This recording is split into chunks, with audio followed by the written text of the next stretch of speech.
மீனராசி நேயர்களே, உங்கள் வாழ்க்கையில் கணவன் மனைவிக்குள்ள பிரச்சனை அதிகமா இருக்கு. எனக்கு திருமணமே நடைபெறாம இருக்குது.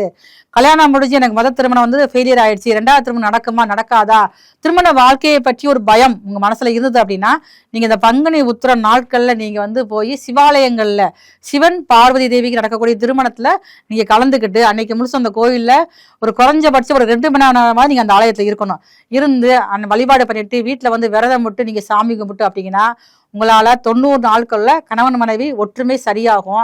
கல்யாணம் முடிக்காதவங்களுக்கு திருமணங்கள் கைகூடி வரக்கூடிய யோகமும் இருக்கும். பங்குனி மாசத்துல பௌர்ணமி மணிக்கு இதை செய்றீங்க.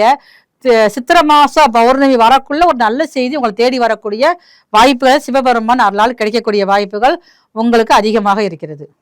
குறிப்பா பாருங்க, பங்குனி மாசம் வரக்கூடிய உத்திர நட்சத்திரம் கன்னி ராசியில் பிறக்கக்கூடிய பெண்கள் அனைவருக்குமே அவங்களுடைய வாழ்க்கை ரொம்ப சிறப்பானதாக இருக்கும். ஏன்னா அன்றுதான் பாருங்க தெய்வ திருமணங்கள் எல்லாமே நடைபெற்றது நம்மளுடைய புராணங்கள் சொல்லிக்கிட்டு இருக்குது.